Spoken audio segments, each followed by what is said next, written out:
ಇವತ್ತು ಗಂಗಾವತಿಯಲ್ಲಿ ಅಲ್ಲಿ ಚೆನ್ನಬಸವ ಜಾತ್ರೆ ಇತ್ತು.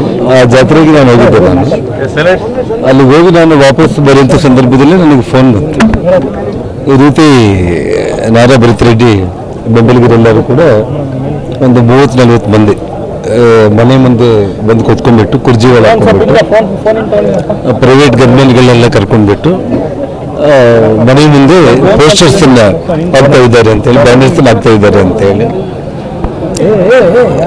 ಅಂದ್ರೆ ಬ್ಯಾನರ್ಸ್ ಹಾಕೋದಕ್ಕೆ ರೌಡಿಗಳ ತರ ಗನ್ಮೆನ್ಗಳನ್ನ ಕರ್ಕೊಂಡು ಬಂದು ಮನೆ ಹತ್ರ ಯಾಕೆ ಕುತ್ಕೊಂಡು ಅನ್ನೋದು ಪ್ರಶ್ನೆ ಬಂತು. ಬೆಳಿಗ್ಗೆ ಒಂದು ಪೋಸ್ಟರ್ನ ಮನೆ ಕಾಂಪೌಂಡ್ಗೆ ಹಚ್ಚಿ ಹೋಗಿದ್ರು. ಇವತ್ತು ಬೆಳಗಿನ ಜಾವ ನಮ್ಮ ಸೆಕ್ಯೂರಿಟಿ ಅವರು ಇದನ್ನು ನೋಡಿ ತೆಗೆದಿದ್ದಾರೆ ಅಂತೇಳಿ ಗೊತ್ತಾಯ್ತು ನನಗೆ. ಅದು ನನ್ನ ಗಮನಕ್ಕೆ ಇದ್ದಿಲ್ಲ.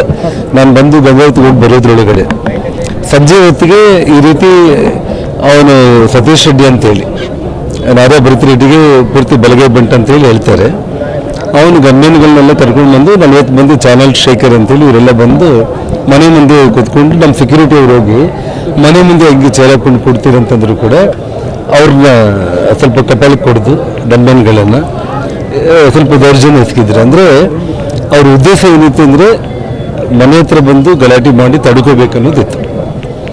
ಅವನಿಗೆ ಏನಾಗಿದೆ ಅಂದರೆ ಈ ಶಾಸಕರ ನಗರದಲ್ಲಿ 2.5 ವರ್ಷ ಆದರೂ ಕೂಡ ಅಭಿವೃದ್ಧಿ ಕೆಲಸಗಳು ಮಾಡಲಿಕ್ಕೆ ಅವನ ಕೈಲಿ ಆಗಲಿಲ್ಲ.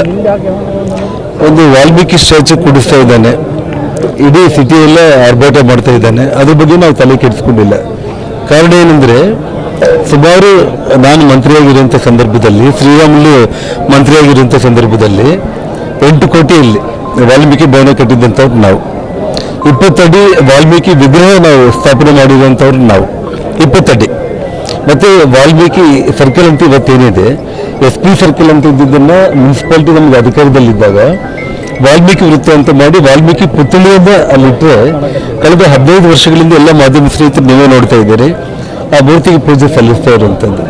ಇವತ್ತು SP ಸರ್ಕಲಲ್ಲಿ 1 ಕೋಟಿ ವೆಚ್ಚದಲ್ಲಿ ಒಂದು ಪುತ್ಥಳಿ ಇಡೋದಕ್ಕೆ ಅವನಿಗೆ ಏನಾಗ್ತಿದೆ ಅಂದರೆ, ಇಡೀ ನಗರದಲ್ಲಿ ಜನ ಅಭಿವೃದ್ಧಿ ಕೆಲಸಗಳನ್ನ ಬಿಟ್ಟು ಈ ರೀತಿ ಆರ್ಭಾಟ ಮಾಡ್ತಾ ಇದ್ದಾನೆ ಅನ್ನೋಂಥ ಅವನಿಗೆ ಡೌನ್ಫಾಲ್ ಸ್ಟಾರ್ಟ್ ಆಗಿದೆ.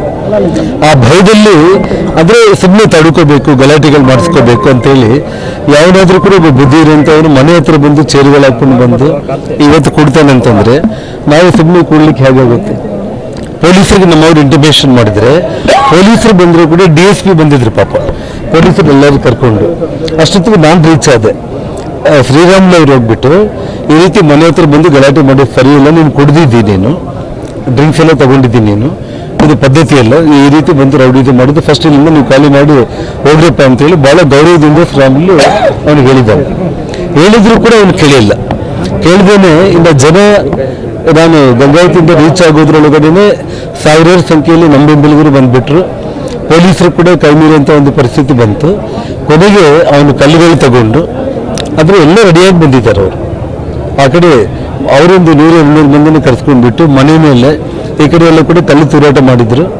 ನಮ್ಮ ಹುಡುಗರಿಗೆ ಸುಮಾರು 2-3 ಹೊಡೆತ ಬಿದ್ದಿದೆ. ಮತ್ತು ಪ್ರೈವೇಟ್ ಗನ್ಮೆನ್ಗಳ ಜೊತೆಯಲ್ಲಿ ಪ್ರೈವೇಟ್ ಗನ್ಮೆನ್ಗಳನ್ನ ಇಟ್ಕೊಂಡ್ಬಿಟ್ಟು ಇವತ್ತೇನು ಅವರು ಇದು ಬುಲೆಟ್ಸ್ ಗುಂಡಾರಿಸಿದ್ದಾರೆ. ಇನ್ನೂ 4 ಬುಲೆಟು ನಮ್ಮ ಹುಡುಗರು ಯಾರು ತಗೊಂಡಿದ್ದಾರೆ, ಅದ್ರಗಳು ನಾನು ತಗೊಂಡ್ಬರ್ತೀನಿ. ಈ ಬುಲೆಟ್ಗಳಿಗೆಲ್ಲ ಕೂಡ ಡೀಟೇಲ್ಸ್ ಎಲ್ಲ ಇರುತ್ತೆ. ಇದಕ್ಕೆಲ್ಲದು ಕೂಡ ಇದ್ಯಾರೂ ತಪ್ಪಿಸ್ಕೊಳ್ಳೋದಕ್ಕೆ ಸಾಧ್ಯನೇ ಇಲ್ಲ. ಅವನು ಸತೀಶ್ ರೆಡ್ಡಿ ಪ್ರೈವೇಟ್ ಗನ್ಮೆನ್ಗಳನ್ನ ಕರ್ಕೊಂಡು ಬಂದು ಕಾನೂನಿಗೆ ಪೂರ್ತಿ ವಿರುದ್ಧ, ಪ್ರೈವೇಟ್ ಗನ್ಮೆನ್ಗಳು ಇಟ್ಕೊಳ್ಳುವಂಥದ್ದು ಪೂರ್ತಿ ಕಾನೂನಿಗೆ ವಿರುದ್ಧ. ಪ್ರೈವೇಟ್ ಗನ್ಮೆನ್ಗಳನ್ನ ತಗೊಂಡು ಬಂದು ಈ ರೀತಿ ಬುಲೆಟ್ಗಳನ್ನ ಹಾರಿಸಿ ಇವತ್ತು ನಾನು ಕರೆಕ್ಟಾಗಿ ನಾನು ಬಂದು ಕಾರಲ್ಲಿ ಇಳಿದೀನಿ, ಫೈರಿಂಗ್ ಸ್ಟಾರ್ಟ್ ಆಗಿದೆ.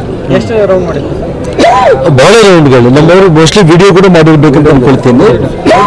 ವಿಡಿಯೋ ಮಾಡಿದ್ರೆ ದಯಮಾಡಿ ನಮ್ಮವರು ಯಾರು ವಿಡಿಯೋ ಮಾಡಿದ್ದಾರೆ ಅದನ್ನು ಮೀಡಿಯಾದವ್ರು ಕೊಟ್ಬಿಡಿ. ನೀವು ಫೈರಿಂಗ್ ಮಾಡಿದ್ದನ್ನು ಸ್ಟ್ರೈಟ್ ಅವೇ ನಾನು ಕರೆಕ್ಟಾಗಿ ಕಾರ್ ಇಳಿದಿದ್ದೀನಿ, ಒಬ್ಬನ ಕೂಗ್ತಾ ಇದ್ದ ಜನಾರ್ದನ್ ರೆಡ್ಡಿ ಬಂದ ಅಂತೇಳಿ. ಬಂದ ತಕ್ಷಣ ಫೈರ್ ಮಾಡಿ ಅಂದ ತಕ್ಷಣ ಫೈರಿಂಗ್ ಸ್ಟಾರ್ಟ್ ಮಾಡಿದ್ರು. ಅಂದರೆ ವಿಷಯ ಏನಂತಾಗಿ ನಾನು ಹೇಳ್ತಾ ಇದ್ದೀನಿ, ಅವನು ನಾರಾಯಣ್ ರೆಡ್ಡಿ ಭರತ್ ಅವರ ಅಪ್ಪ, ಅವನು ದೊಡ್ಡ ಕ್ರಿಮಿನಲ್ ಅಸಲು. ಅವನು ಬಳ್ಳಾರಿಯಲ್ಲಿ ನಾವು ಈ ಕ್ರಿಮಿನಲ್ಗಳ ವಿರುದ್ಧನೇ ನಾವು ಫೈಟ್ ಮಾಡ್ತಾ ಬಂದಿದ್ದು, ನಾನು ಮತ್ತು ಶ್ರೀರಾಮುಲು ನಮ್ಮ ಸಹೋದರೆಲ್ಲರೂ ಕೂಡ.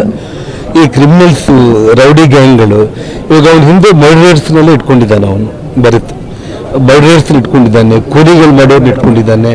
ಎಲ್ಲ ಅವರಪ್ಪ ನಾರಾಯಣ ರೆಡ್ಡಿ ಏನು ಕ್ರಿಮಿನಲ್ ಇದ್ನೋ ಮಗ ಕೂಡ ಅದೇ. ಇವತ್ತು ಅವ್ನು ಏನು ಅಂದ್ಕೊಂಡಿದ್ದ ಅಂದ್ರೆ ಹುಚ್ಚ, ಇವತ್ತು ಸೋಮಶೇಖರ್ ರೆಡ್ಡಿ, ಲಕ್ಷ್ಮೀ ಅರುಣ ಓಟ್ಗಳೆಲ್ಲ ಸೇರಿದರೆ ಅವನು ನಮಗಿಂತ ಕಡಿಮೆನೆ, ಅವ್ನು ಸೋಲ್ತಾ ಇದ್ದ. ಅವನು ಅದೇ ಬಲ ಅಂತ ಅಂದ್ಕೊಂಡಿದ್ದಾನೆ, ಅಭಿವೃದ್ಧಿ ಮಾಡ್ಲಿಕ್ಕೆ ಅವ್ನ ಕೈಲಾಗ್ತಾ ಇಲ್ಲ. ಆ ಪುತ್ಳಿಯನ್ನು ಇಟ್ಕೊಂಡ್ಬಿಟ್ಟು ಏನೋ ಮಾಡ್ಬೇಕಂತ ಹುಚ್ಚ ಹೊರಟಿದ್ದಾನೆ. ಮತ್ತು ಮನೆ ಮೇಲೆ ದಾಳಿ ಮಾಡಿ ನನ್ನ ಮೇಲೇನೆ ಇವತ್ತು ಫೈರಿಂಗ್ ಮಾಡೋದಕ್ಕೆ ಇವತ್ತು ಮಾಡಿದ್ದಾರೆ. ಅಂದರೆ ಒಬ್ಬ ಶಾಸಕನಾಗಿ, ಒಬ್ಬ ಮಾಜಿ ಸಚಿವನಾಗಿ, ಇವತ್ತೊಬ್ಬ ಭಾರತೀಯ ಜನತಾ ಪಕ್ಷದ ಒಬ್ಬ ನಾಯಕನಾಗಿರುವಂಥ ನನಗೆ ಇಷ್ಟೆಲ್ಲ ಭದ್ರತೆಯನ್ನು ಇಟ್ಕೊಂಡಿದ್ರು ಕೂಡ ಇವತ್ತು ಈ ರೀತಿ ಫೈರಿಂಗ್ ಮಾಡುವಂಥ ಸ್ಥಿತಿಗೆ ಇವತ್ತು ತಲುಪಿದ್ದಾರೆ ಅಂತಂದರೆ ಇವತ್ತು ಕಾಂಗ್ರೆಸ್ ಪಕ್ಷ ಹೀನಾಯವಾಗಿ ರಾಜ್ಯದಲ್ಲಿ ರೌಡಿಗಳ ಗೂಂಡಗಳ ರಾಜ್ಯ ಆಗಿದೆ. ಏನು 25 ವರ್ಷಗಳ ಹಿಂದೆ ಈ ರೌಡಿ ಸಾಮ್ರಾಜ್ಯಗಳನ್ನ ನಾವು ಅಂತ್ಯ ಮಾಡಿದ್ದೀವೋ, ಇವತ್ತು ಇನ್ನೊಬ್ಬ ರೌಡಿ ಈ ಬಳ್ಳಾರಿ ನಗರದಲ್ಲಿ ಇವತ್ತೇನು ಅವನು MLA ಆಗಿ ನನ್ನ ಮನೆ ಮೇಲೇ ಇವತ್ತು ರೌಡಿಗಳನ್ನ ಗ್ಯಾಂಗ್ಗಳನ್ನ ಕಳಿಸಿ ಪೋಸ್ಟರ್ ನೆಪದಲ್ಲಿ ಫೈರಿಂಗ್ ಮಾಡೋ ಹಂತಕ್ಕೆ ಅವ್ನು ರೀಚ್ ಆಗಿದ್ದಾನೆ ಅಂತಂದರೆ ಇವತ್ತು ಎಷ್ಟು ಕಾನೂನು ಹದಗೆಟ್ಟಿದೆ ಅನ್ನೋದೊಂದು ಲೆಕ್ಕ.